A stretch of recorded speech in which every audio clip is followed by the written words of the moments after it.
Bismillahirrahmanirrahim. Assalamualaikum warahmatullahi wabarakatuh.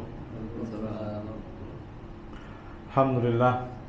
Alhamdulillah hamdan katsiran thayyiban barakan fih kama yuhibbu rabbuna wa yarda. Asyhadu an la ilaha illallah wahdahu la syarika lah wa asyhadu anna Muhammadan abduhu wa rasuluhu la nabiyya wa rasulah ba'da.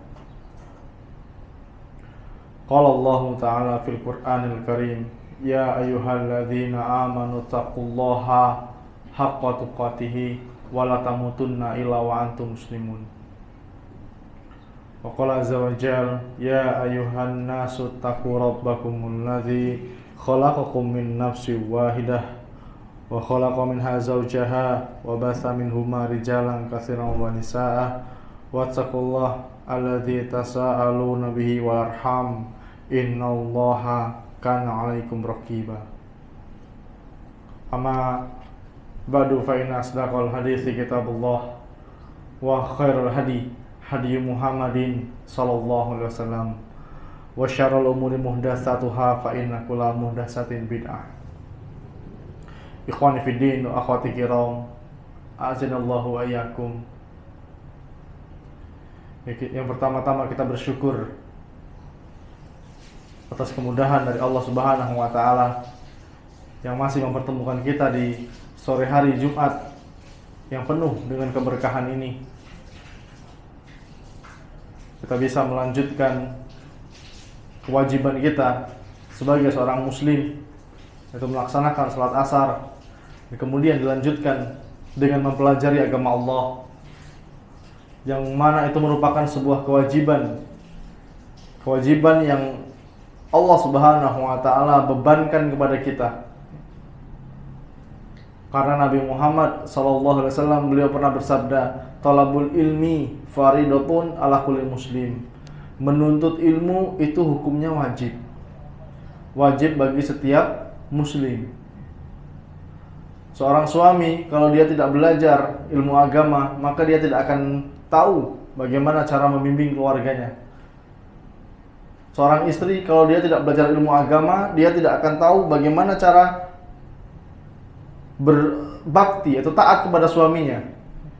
Seorang anak kalau dia tidak belajar ilmu agama, maka dia tidak tahu bagaimana cara berbakti kepada orang tuanya.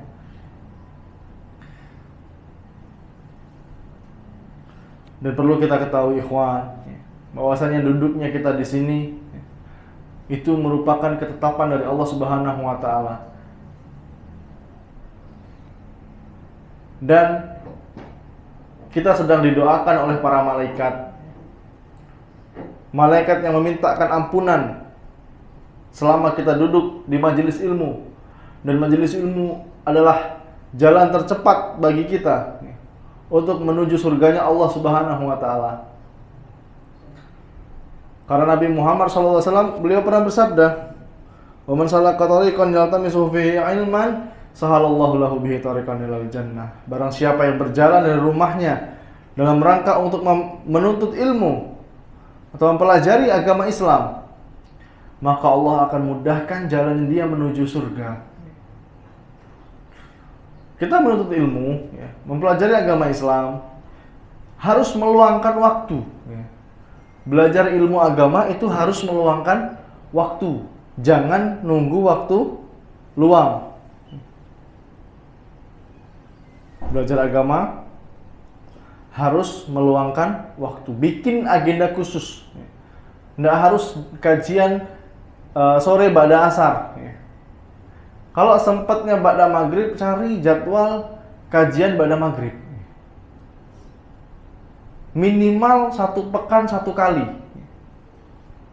Sama keluarga, agendakan belajar ilmu agama 1 pekan 1 kali. Atau suaminya yang pergi kajian. Suaminya pergi kajian, bawa buku, mencatat. Ya biasanya tulisan laki-laki itu agak ini ya, agak berantakan, enggak apa-apa. Sampai rumah, murojaah, minta tolong istrinya untuk nyalin atau mencatat lagi, sambil sharing hasil kajian yang didapatkan. Kalau bisa satu keluarga pergi kajian, ya pulangnya jajan apa bakso model. Ini bisa membuat suasana lebih harmonis ya, bersama keluarga. Tapi harus diagendakan satu pekan satu kali, atau pulangnya beli apa es dogan atau apalah ya. Pulang ke rumah ya makan sama-sama sambil bahas ilmu tadi. Jadi tidak harus nunggu tabligh akbar. Tabligh akbar itu apa ya?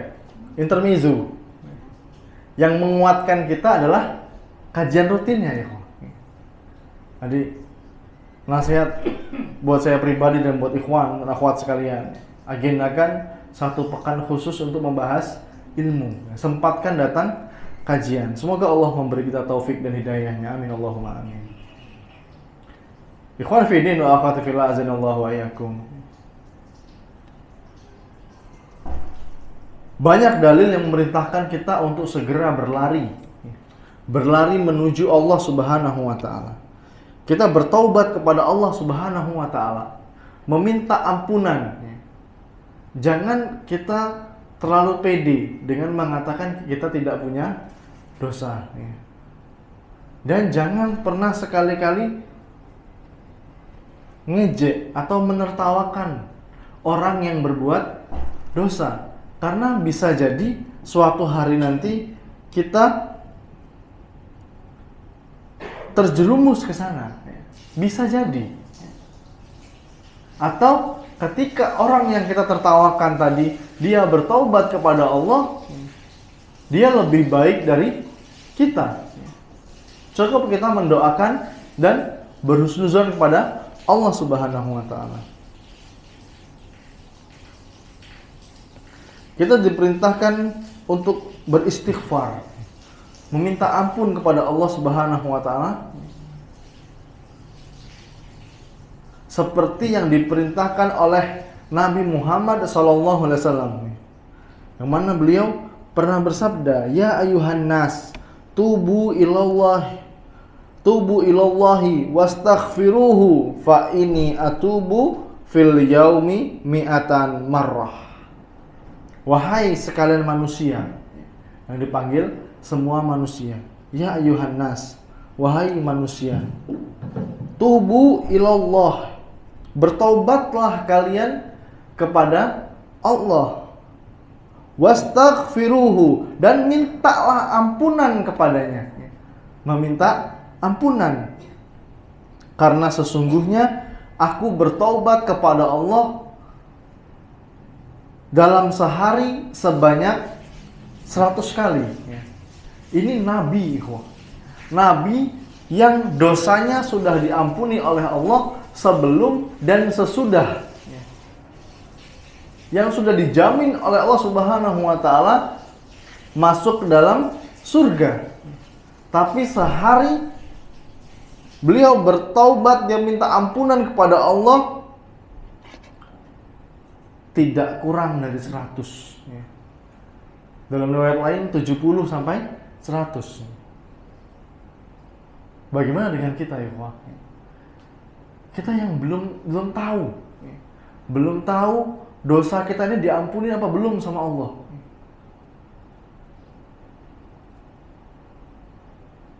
Kita belum tahu kita nanti mati masuk surga atau masuk neraka. Jangan dikira penampilan kita sudah hijrah, Allah ampuni dosa kita. Tidak semuanya seperti itu.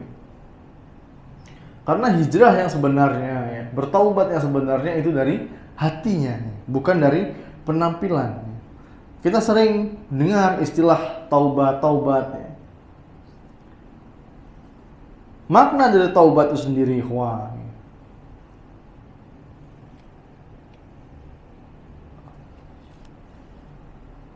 dia berasal dari makna ar-ruju'u minaz zanbi, kembali dari kesalahan dan menuju kepada ketaatan. Ini makna dari taubat. Kemudian ada ulama yang mengatakan at-taubah, bertaubat, al-i'tirafu wan nadamu wal iqla'u wal azmu ala ala ayu awida al insanu ma iktirafahu. Seseorang dikatakan dia bertaubat kalau dia mengakui dosa-dosanya, menyesal, berhenti, dan berusaha untuk tidak mengulanginya. Dia mengakui dosa-dosanya, tapi ini mengakuinya hanya kepada Allah ya. Nggak perlu diceritakan dengan makhluk, ikhwan. Nggak ada dalam Islam nebus dosa, nggak ada. Karena ada sebuah sekte, ya, sebuah kelompok. Kalau kita mengakui dosa kita kepada pemimpinnya, ya, kemudian kita membayar sejumlah uang yang telah ditentukan, maka dosanya diampuni. Nah, ini pemahaman yang keliru, ikhwan. Ketika kita melakukan dosa, kita diperintahkan untuk bertobat dan tidak perlu menceritakan dosa yang sudah kita lakukan kepada makhluk. Kita harus menyembunyikan rapat-rapat. Apalagi dosa-dosa yang sudah berlalu. Misalnya 5 tahun, 3 tahun yang lalu. Apalagi sebelum kita kenal sunnah. Mungkin kita pernah melakukan dosa. Waliyazubillah, mungkin pernah berzina. Nggak perlu diceritakan sekarang. Wah, saya dulu pernah berzina sama dia. Ini apa diceritakan? Allah sudah tutupin rapat-rapat aib kita. Jadi tidak perlu diceritakan dengan makhluk. Kalau mau mengakui dosa-dosa kita, cari waktu-waktu mustajab. Seperti sepertiga malam terakhir. Kita bertaubat kepada Allah, kita mengakui semua kesalahan-kesalahan kita kepada Allah Subhanahu wa taala. Dan tidak ada khilaf, tidak ada perselisihan, perbedaan pendapat di antara para ulama tentang wajibnya bertaubat. Bahkan taubat itu sendiri hukumnya fardu ain. Fardu ain apa? Kalau fardu ain itu harus dilakukan. Kewajiban untuk personal.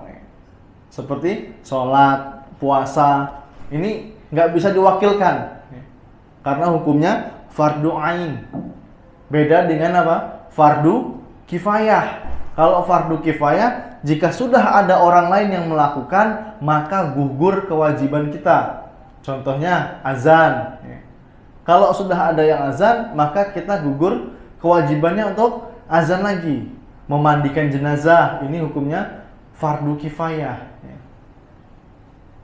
Kalau fardu ain itu maka harus dia melakukan sendiri. Harus dilakukan oleh setiap muslim dan muslimah.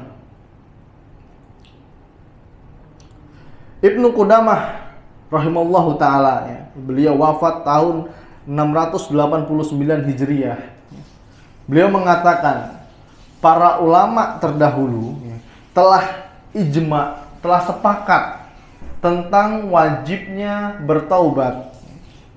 Karena sesungguhnya dosa-dosa membinasakan manusia dan menjauhkan manusia dari Allah. Maka bertaubat itu hukumnya wajib dan harus bersegera. Kalau kita melakukan dosa, sedikit demi sedikit kita malas untuk melakukan ketaatan kepada Allah Subhanahu wa taala. Yang tadinya melakukan sholat sunnah rawatib, akhirnya pelan-pelan ditinggalkan tanpa uzur ya. Tanpa uzur. Dengar panggilan azan, dengar muazin sedang mengumandangkan azan, tidak ada pergerakan di hatinya untuk bersegera. Tidak ada. Mas sudah azan, kaget dulu, baru azan. Selesai azan, diajak lagi sama temennya, ayo mas sholat, kaget dulu, belum qomat. Ini ciri-ciri dia sudah terbiasa melakukan dosa itu.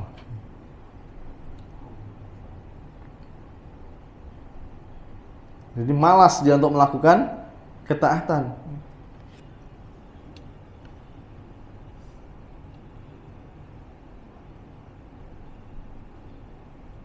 Dan tidak boleh ditunda. Ketika kita melakukan dosa, kemudian kita dalam hati berucap, besok belah taubatnya. Nggak sampai besok, udah mati duluan. Ini yang dikhawatirkan. Dia mati belum bertobat. Ini pendapat Imam Ibnul Qayyim rahimahullahu ta'ala.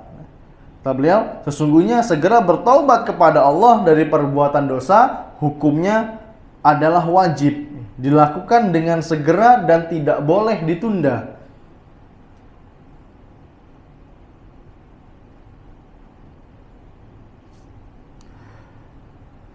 Dan pendapat Imam An-Nawawi rahimahullahu ta'ala, beliau mengatakan, para ulama sepakat bahwasanya bertaubat dari seluruh perbuatan maksiat itu hukumnya wajib.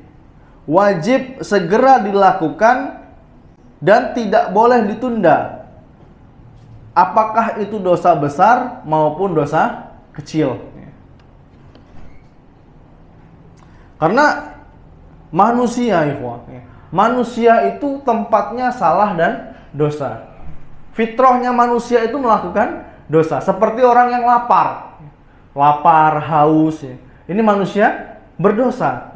Setiap hari manusia itu pasti berdosa. Sampai Nabi Muhammad SAW mengatakan apa? Kullu bani Adam khotoun.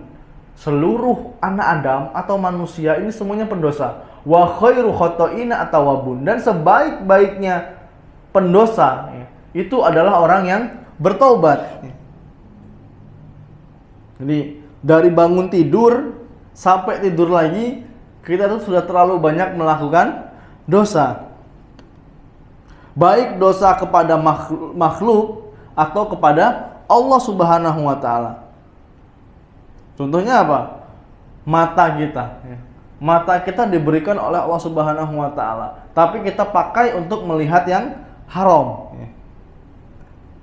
Lidah kita diberikan oleh Allah Subhanahu wa ta'ala, tapi kita sering mengucapkan kalimat-kalimat yang tidak benar.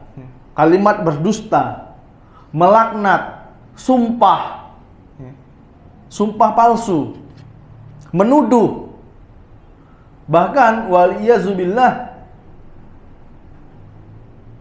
membicarakan aib sesama muslim tanpa sadar. Biasanya diawali dengan apa? Ini kita yang tahu yo. Nah, ini kita yang tahu. Tahu dah antum? Si fulan itu mulai nih. Ini gibah terselubung. Kalau dosa yang berkaitan dengan Allah, itu kita masih masih ringan. Walaupun dosa ya. Karena kita bisa langsung bertobat kepada Allah Subhanahu wa ta'ala. Tapi kalau dosa ini berurusan dengan makhluk, wah ini repot. Kita menggibah, menggunjing, memakan hartanya tanpa hak. Ini harus minta kehalalannya. Ya kita harus gentle. Kita harus meminta maaf. Atau kalau mudorotnya lebih besar, ini kalau kita bicara dosa gibah ya. Kalau mudorotnya lebih besar, kalau misalnya kita mengakui, afwan kemarin anak ngatoi antum di situ di majelis sana. Wah, dia bisa marah, dia bisa membabi buta sama kita ya. Dia bisa ngamuk. Wah, ini mudorot lebih besar. Terus apa yang kita lakukan? Kita harus memuji dia di majelis yang kita pernah menggunjing dia. Afan, bapak saya nelpon. Halo Pak. Assalamualaikum. Pak, Dimas lagi rumah sakit kajian. WA. Baik. Kita harus memuji memuji orang yang telah kita gibahi di majelis yang sama. Kita harus mengatakan kebaikan-kebaikan saudara kita tadi. Itu kalau dosa gibah. Ada lagi dosa mengadu domba. Ini sudah pernah kita bahas ya. Mengadu domba, memfitnah. Mengadu domba ini mudaratnya sangat besar. Ketika bermajelis dengan A, kita ngatain si B. Ketika kita bermajelis dengan si B, kita ngatain si A. Si A, tahu dak antum? Si B kemarin tuh, Leo tuh ngatoyan tuh kemarin. Sebaliknya kalau dia bermajelis dengan si B, akhirnya apa? Si A dan si B bermusuhan. Nah, ini repot ya, kawan.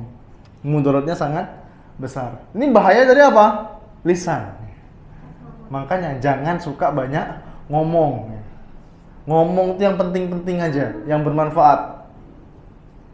Seperti yang dikatakan oleh Umar bin Khattab radhiyallahu anhu, "Man katsura kalamuhu, katsura saqatuhu, wa man katsura saqatuhu, katsura dzunubuhu, wa man katsura dzunubuhu, fannar aula bihi." Barang siapa yang banyak ngomong, maka dia banyak salahnya. Barang siapa yang banyak salahnya, maka dia banyak dosanya. Barang siapa yang banyak dosanya, maka neraka lebih pantas baginya. Oh, ini repot itu. Kalau kita mengucapkan kalimat yang baik-baik, kalimat yang penting-penting aja. Kita udah ngaji, bukan berarti kita harus cuek, tapi bukan berarti kita harus banyak ngomong. Kita ramah, kita tampakkan wajah yang ceria. Tapi nggak di setiap majelis kita so asik sendiri, enggak. Kita harus punya wibawa, kita punya muruah. Jangan sampai kita dikenal, itu si fulan itu yang suka bahasa Palembangnya tahu ya? Penesan ya. Itu ikhwan penesan terus, ketemu ini enggak pernah serius. Semua perkara tuh dibuat main-main sama dia. Ini enggak penting ikhwan. Orang yang seperti ini biasanya suka ngomong-ngomong yang enggak perlu. Akhirnya ujung-ujungnya apa? Menggibah, adu domba, namimah. Nah, ini repot ya. Ini bahaya lisan. Telinga kita diciptakan oleh Allah Subhanahu wa taala untuk mendengarkan kalimat-kalimat yang baik. Tapi kita gunakan untuk mendengarkan sesuatu yang haram.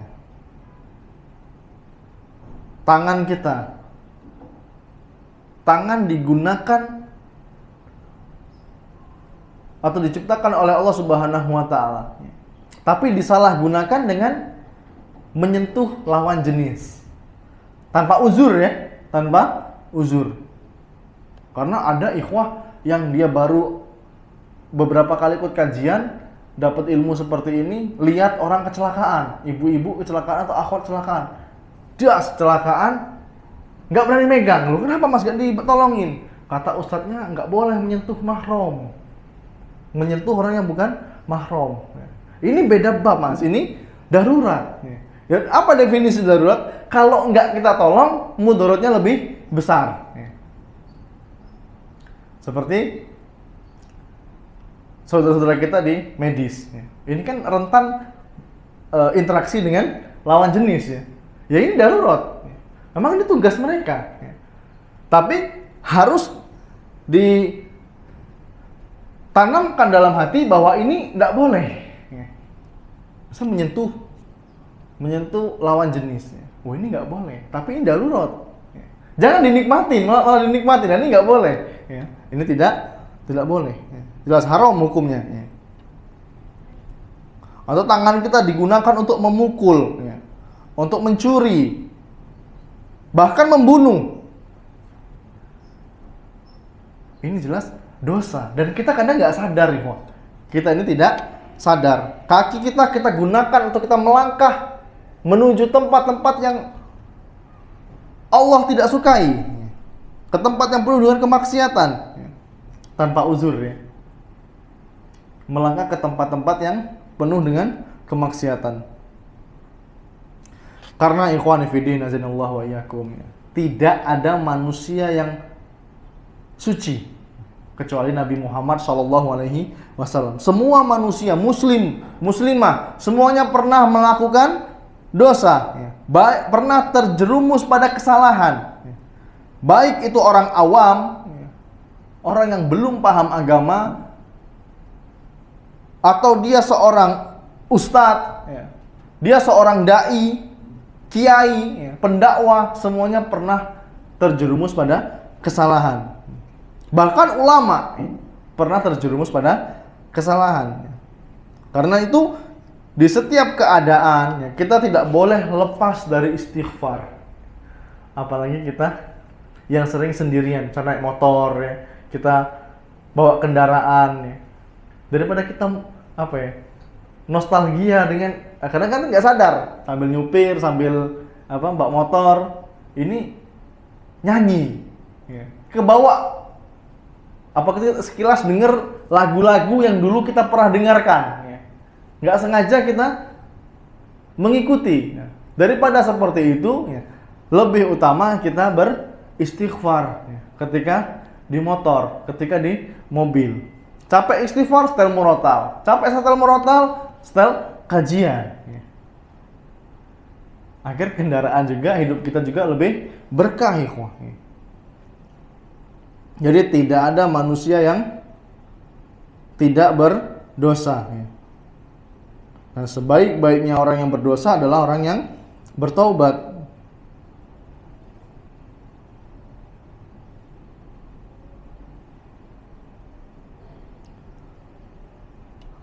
Kalau ada seorang muslim atau muslimah pernah berbuat dosa besar atau dosa yang paling besar sekalipun, seperti menyekutukan Allah Subhanahu wa taala, maka dia harus segera bertaubat.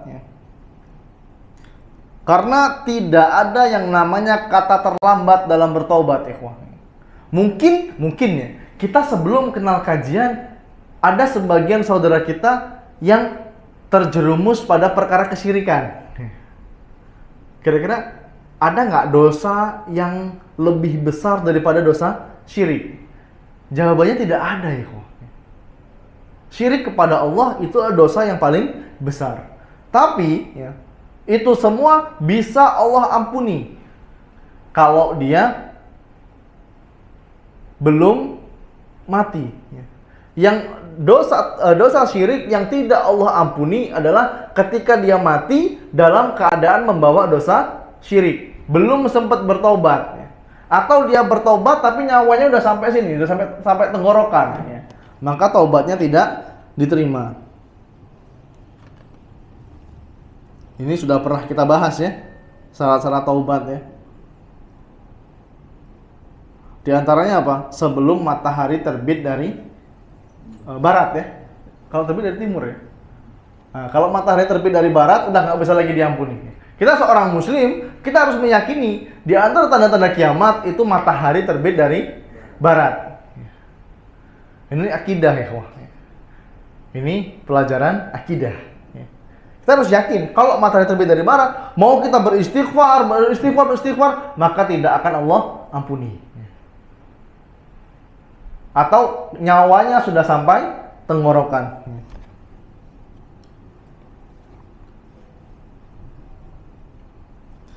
Karena Nabi Muhammad SAW beliau pernah bersabda, Innallaha yabsutu yadahu bilaili liyatuba musi'un nahar wa yabsutu yadahu bin nahari layatuba musi'ul laili hatta tatlu'a asyamsu min maghribiha. Kata Nabi Muhammad SAW,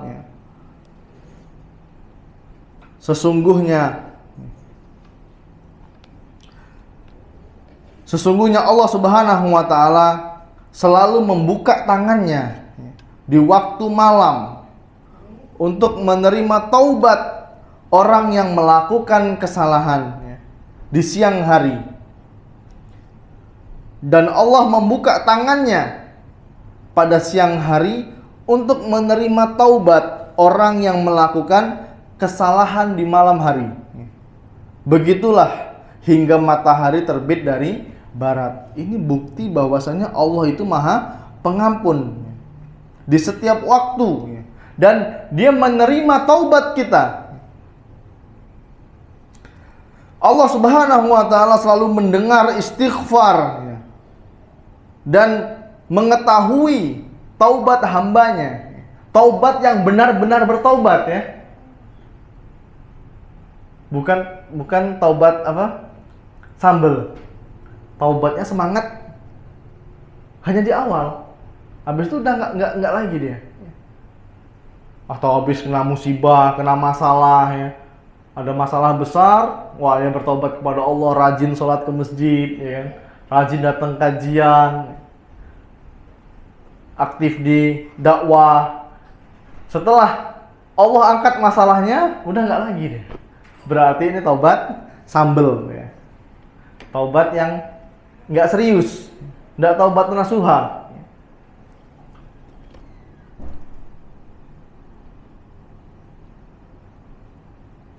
Kalau manusia mengabaikan perkara taubat ini dan lengah dalam menggunakan kesempatan untuk mencapai keselamatan, maka rahmat Allah yang luas akan berbalik menjadi malapetaka untuknya. Bahkan menjadi kesedihan dan kepedihan di padang mahsyar. Ada kesempatan untuk bertaubat, tapi dia tidak mau bertobat. Ini seperti orang yang kehausan di gurun pasir. Orang yang sedang kehausan, sangat haus, dan di hadapannya itu ada air bersih, ada air yang bisa digunakan untuk minum, tapi dia tidak mau mengambilnya. Dia melakukan dosa, ada kesempatan untuk bertobat, tapi dia tidak mau bertobat. Kaget dulu. Nah ini talbis iblis sih kok. Talbis iblis itu suka membuat kita itu menunda-nunda. Kaget belah, nanti ajalah, besok ajalah. Wah aku kalau lulus PNS-nya aku nak tobat nih. Ngapain harus nunggu dulu ya? Kalau kita melakukan dosa ya udah selesai. Ya. Segera kita bertobat kepada Allah Subhanahu wa taala. Nah, sepertilah gambaran orang-orang yang tidak beriman atau orang yang durhaka kepada Allah Subhanahu wa taala. Padahal pintu rahmatnya Allah itu terbuka lebar. Tapi dia tidak mau memasukinya. Ini gambaran orang-orang non-muslim. Padahal ada kesempatan dia selama di dunia, tapi karena terlena, Allahu a'lam, mungkin karena terlena dengan dunia, akhirnya dia tidak mau beriman kepada Allah Subhanahu wa taala.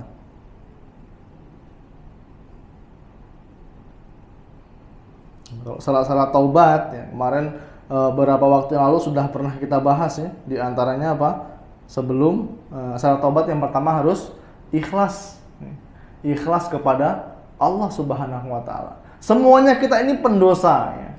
Wah, jangan dikira ustadz-ustadz kita yang ngisi kajian di Rumah Sakit Air Bunda ini wah lurus semua orangnya ya. Bersih semua dari dosa suci, enggak ya. Hanya saja Allah yang menutupi aib-aib kita ya. Kita ini semuanya pendosa yang hebat, tapi Allah yang nutupin aib kita. Bahkan kata para ulama, seandainya dosa itu berbau, maka tidak akan ada orang yang mau bermajelis denganku. Tapi sayangnya dosa itu tidak berbentuk, tidak berbau.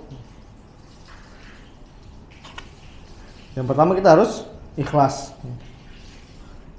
Kemudian kita harus menyesali dosa yang pernah kita lakukan, baik itu dosa besar maupun dosa kecil. Kemudian sebelum matahari terbit dari barat, dan kemudian sebelum nyawa sampai tenggorokan. Ini sudah kita jelaskan ya, kalau nyawa sudah sampai sini, ya, udah bentar lagi mau mati nih, tapi dia bertobat astagfirullah, nggak diterima oleh Allah Subhanahu wa Ta'ala. Kemudian dia bertekad, dia berusaha untuk tidak melakukan dosa lagi. Ya ketika dia sudah berusaha, karena hanya Allah yang tahu ya isi hati dia. Dia sudah berusaha untuk bertobat, jatuh lagi dalam perbuatan dosa. Apa yang harus dilakukan? Harus bertobat. Harus segera bertobat. Kemudian kalau berkaitan dengan makhluk, maka harus ditunaikan. Di antaranya apa? Memakan hartanya tanpa hak. Atau kita pernah berhutang, atau kita pernah mengambil hartanya, mencuri. Kita harus membayarnya atau minta keikhlasannya. Ustadz, anak dulu pernah bermuamalah sama fulan. Ini uangnya ada sama anak berapa? 5 juta. Terus gimana, Ustadz? Ya, antum harus cari orang yang berurusan dengan antum. Kalau dia udah mencari nggak ketemu gimana? Cari ahli warisnya. Kita punya utang sama si A. Si A mungkin udah nggak tahu kemana, udah keluar negeri jadi TKI atau jadi TKW, kita nggak tahu. Nyari-nyari nggak ketemu. Tapi di sana ada keponakannya, di sana ada anaknya, maka hutang kita dibayar kepada ahli warisnya. Kalau nggak ada semua gimana? Kita harus bersedekah, diniatkan dalam hati pahalanya untuk orang yang kita hutangi. Nah, terus kalau misalnya kita udah bersedekah, pahalanya kita berikan untuk, kita niatkan untuk orang yang kita hutang, yang memberi kita hutangan, memberi kita hutang. Tiba-tiba orang ini muncul dan nagih dia. Antum dulu pakai uang ana 5 juta kemana? Afwan udah ana sedekahkan. Bisa kayak gitu? Nggak bisa. Harus kita bayarkan lagi dengan si fulan ini yang telah memberi kita hutang. Ini agak ribet ya.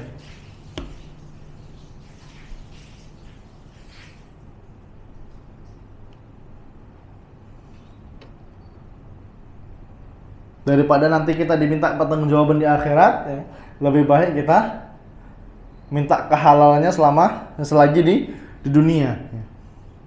Dan ada tambahan lain, ya.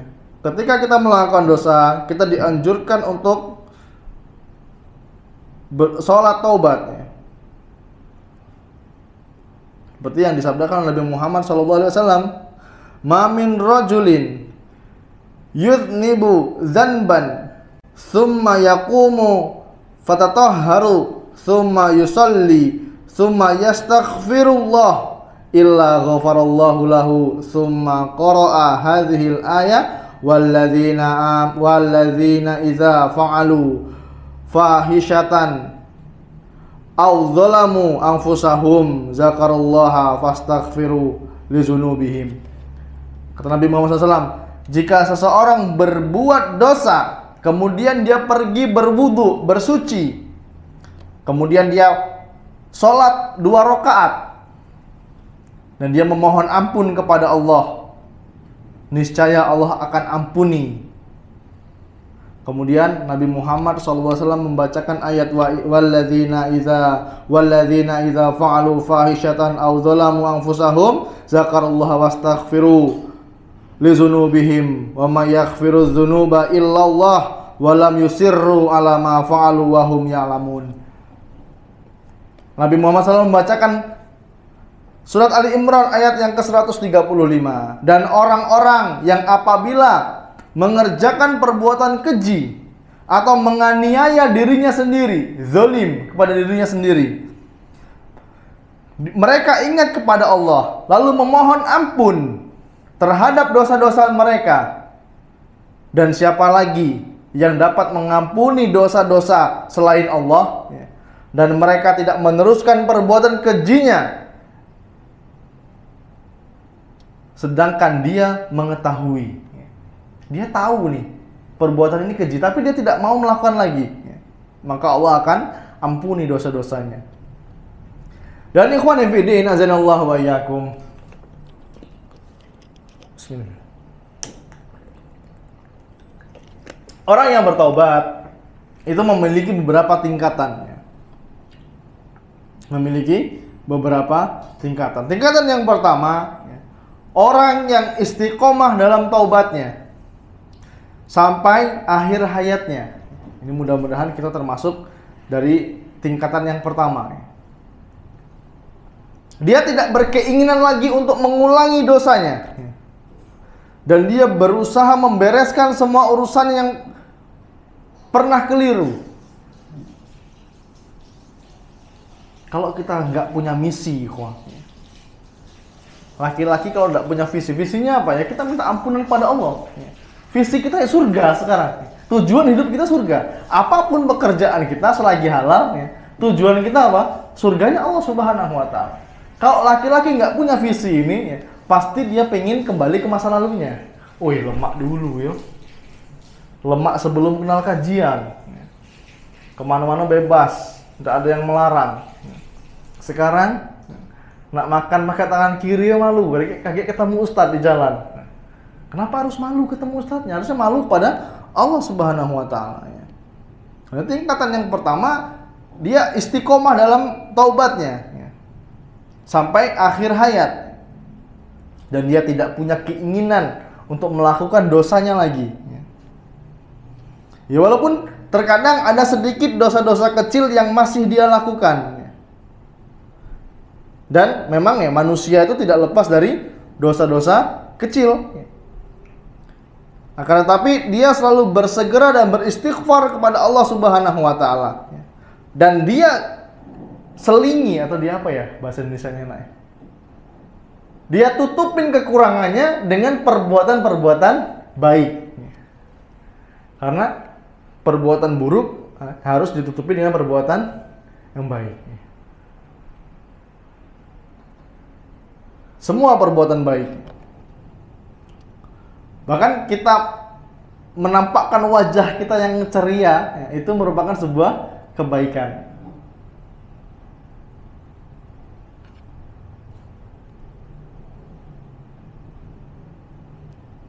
Menampakkan wajah yang ceria. Ini terkadang kan ikhwan ketika sudah hijrah, ini terlalu menjaga wibawanya. Jenggotnya udah empat, ya kan? Ketemu orang awam atau ketemu saudaranya yang belum kenal kajian, pasang tampang yang apa ya? Yang sangar. Dikiranya dengan seperti itu menambah kewibawaannya. Enggak. Harusnya ketika kita sudah kenal kajian, kita kenal sunnah, kita harus lebih ramah lagi. Kita di bagian pelayanan. Kalau kita sudah kenal kajian, kita harusnya lebih ramah lagi dan lebih profesional lagi. Harusnya seperti itu. Jangan malah kita semakin jutek. Kalau kita mau jutek kepada lawan jenis nggak apa-apa ya. Nah, ini kebalikan ini. Ikhwan-ikhwan yang sudah kenal kajian di kantornya masih hahaha sama lawan jenisnya. Ini nggak berusaha untuk menahan diri. Ini yang repot, ikhwan.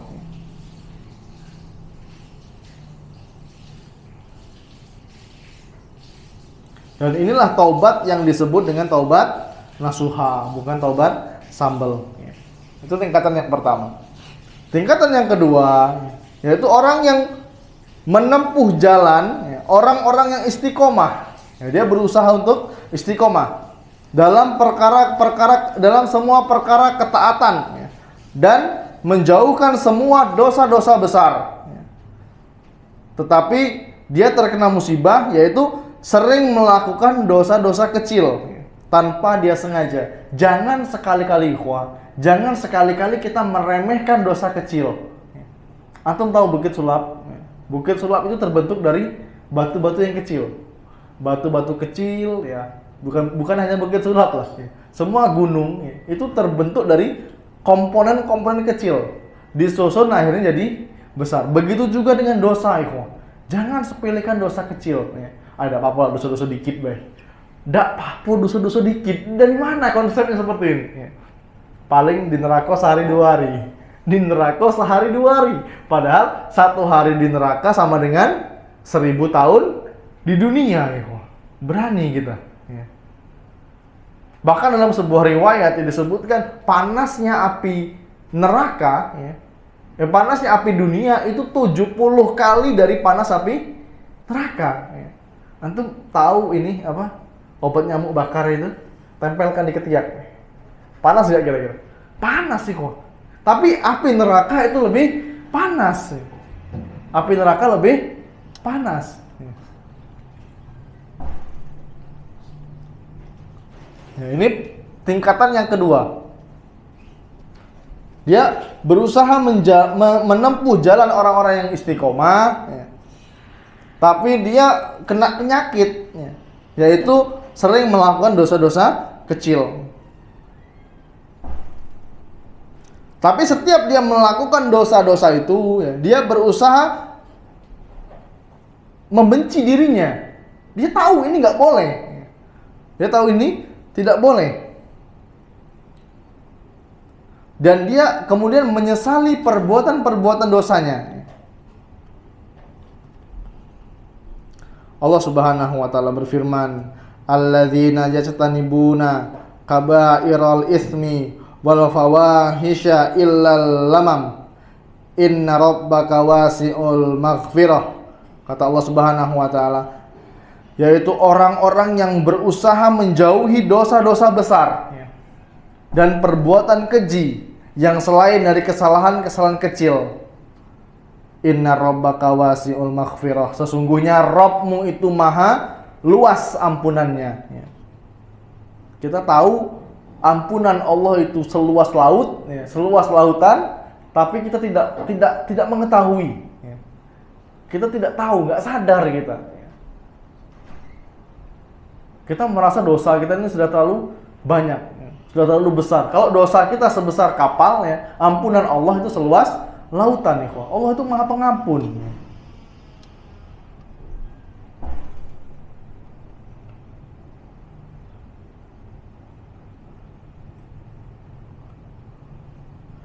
Allah Subhanahu wa taala berfirman dalam surat Al-Qiyamah, "Wala uqsimu bin nafsil lawwamah." Dan aku bersumpah dengan nafsu lawamah, jiwa yang apa itu lawamah? Jiwa yang sangat menyesali dirinya sendiri. Jadi ketika dia melakukan dosa, dia menyesal, dia mencela dirinya. Kenapa aku melakukan ini? Ini kan dosa. Kadang kita melakukan dosa ini nggak sadar ya. Buka sosial media.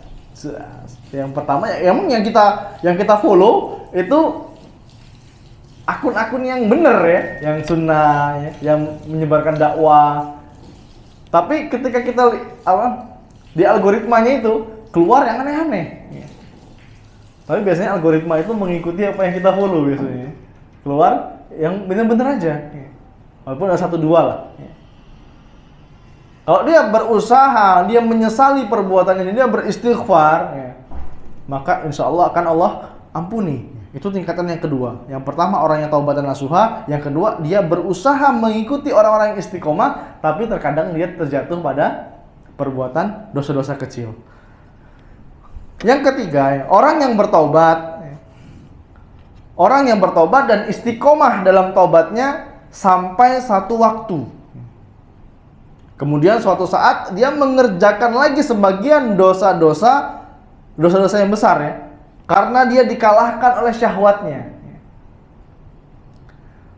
Dia istiqomah, tapi sampai waktu tertentu dia mungkin pengen lah. Wah lemak nih yang dulu ya. Cobalah. Dia misalnya punya income 30 juta per bulan. Caknya apalah ngombe KPR. Cuma yang sebulannya 5 juta. Enggak apa-apa lah. Dosa ini, bahkan dosa besar, karena ada akad ribanya, ada akad yang Allah tidak ridhoi. Padahal sebelumnya dia istiqomah. Walaupun demikian, ini karena apa? Karena kalah dengan syahwatnya. Tidak apa-apa lah untuk investasi anak, alasannya kan. Tapi ada akad-akad yang tidak Allah ridhoi. Karena dulu sebelum dia bertobat kepada Allah, dia mainnya di sini. Ya. Dosanya mungkin di riba.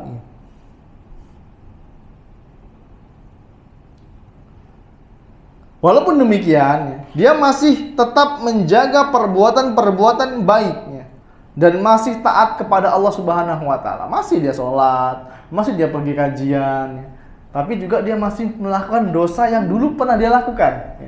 Ini tingkatan orang yang ketiga.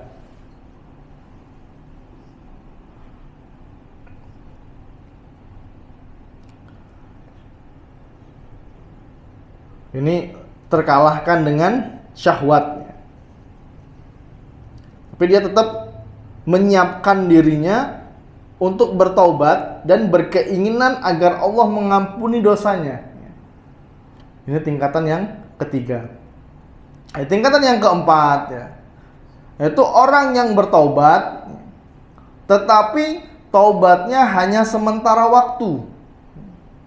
Kemudian dia melakukan dosa-dosa dan maksiat. Inilah taubat sambal. Ini banyak saudara-saudara kita yang mungkin tahun 2018, 2019 ya, kita membangun dakwah di Lubuk Linggau ya. Membangun atau kita berusaha menyebarkan dakwah ini. Semangat. Rasa kekeluargaan itu sangat kental ya. Tapi sekarang nggak ada lagi. Bahkan ada yang ketemu sekarang udah merokok, sekarang udah pakai celana yang isbal, sekarang sudah pakai celana di atas, pakai celana sepaha, ya. Laki-laki ini, Pak. Kalau akhwat Allahu alam ya. Mungkin akhwat dulu ada yang baru-baru hijrah dia semangat. Baju-baju yang lama tuh disingkirkan semua, akhirnya beli gamis-gamis panjang. Alhamdulillah ada yang pakai niqab ya. Tapi karena iman ini gak dipupuk ya, gak dipupuk, akhirnya layu. Bukalah cadarnya dikit sekali-sekali. Akhirnya jilbabnya ini ganggu pekerjaan. Mungkin dia seorang tenaga medis ya. Harus gini repot nih. Ini pakai jilbab pendek aja lah. Padahal diperbolehkan ya kalau nggak salah ya. Diperbolehkan pakai jilbab yang syar'i. Ya. Atau dia punya usaha lain yang penampilannya ini menurut dia mengganggu. Akhirnya pakai jilbab yang agak pendek. Lama-lama pendek. Akhirnya apa? Pakai celana sekarang ya. Dan diposting sama suaminya. Kemarin saya lihat, waliyahzubillah, ini gimana ini? Ya. Dulu sama kita duduk kajian bareng. Ya. Duduk kajian bareng ya. Kita yang ngisi kajian, ikhwannya ada, pasangannya ada di belakang, ya ditutup ya. Tapi sekarang itulah bukti bahwa hidayah itu mahal gitu. Bukti bahwa hidayah itu mahal. Kita yang diberikan oleh Allah Subhanahu wa taala hidayah, ya kita harus bersyukur. Kita rawat nih hidayah ini. Jangan sampai kita kembali ke masa lalu. Pokoknya segala sesuatu yang bisa mengantarkan pada masa lalu dan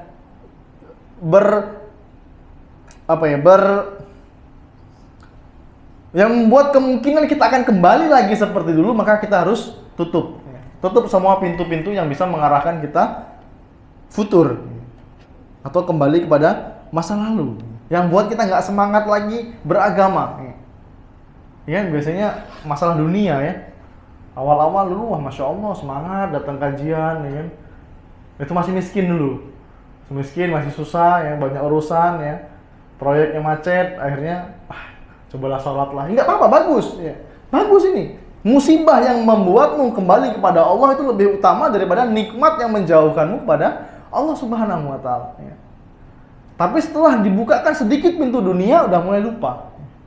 Apa ada kajian sibuk Apa ada kajian alasannya apa? Sibuk.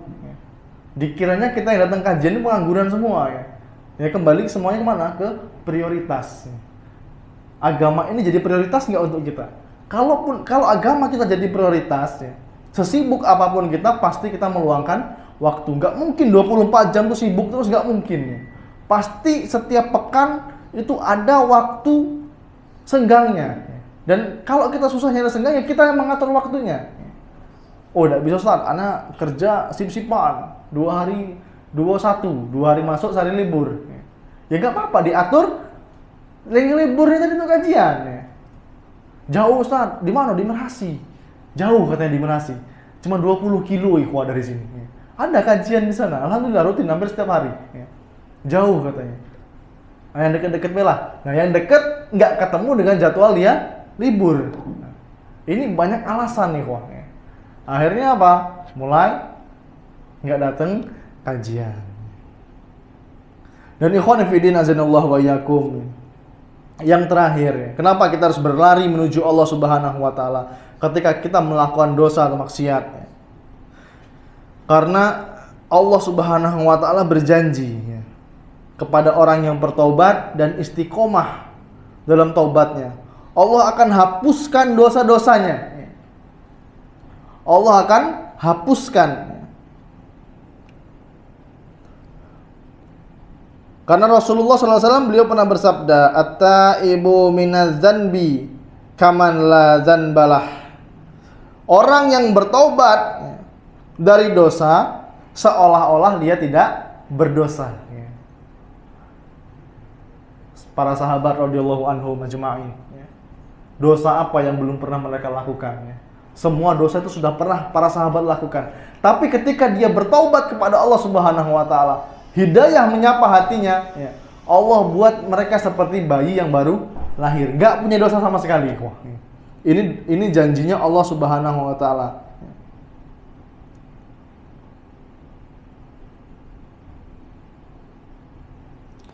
Dan Allah Subhanahu wa taala berfirman, "Illa man taba wa amana wa amila amalan sholihan faulaika yubaddilullah sayyi'atihim hasanat wa kana Allaha ghafurur rahima." Kecuali orang-orang yang bertaubat, beriman dan beramal solih, maka Allah akan ganti kejahatan mereka dengan kebajikan. Wa kana Allaha ghafurur rahima. Dan Allah itu Maha Pengampun lagi Maha Penyayang. Tapi ingat ikhwah, jangan jadi orang yang tertipu. Siapa orang yang tertipu? Kata Ibnu Taimiyah rahimahullah taala, dia tahu Robnya Maha Pengasih, Maha Penyayang, tapi dia masih melakukan dosa. Nggak apalah dosa dikit aja kan taubat. Kan Allah Maha Pengampun lagi Maha Penyayang. Dia lupa satu ayat bahwasanya Allah Subhanahu wa taala berfirman, "Innallaha syadidul iqab." Sesungguhnya azab Allah itu sangat pedih. Jangan sampai jadi hamba yang tertipu. Wallahu a'lam bishawab. Yang mungkin hanya itu dapat saya sampaikan. Kurang lebihnya saya mohon maaf, kepada Allah saya mohon ampun. Insyaallah kita akan lanjutkan pada pertemuan yang datang. Kita akhiri pertemuan kali ini dengan doa kafaratul majelis. Subhanakallahumma wa bihamdika asyhadu an la ilaha illa anta astaghfiruka wa atubu ilaik. Assalamualaikum warahmatullahi wabarakatuh.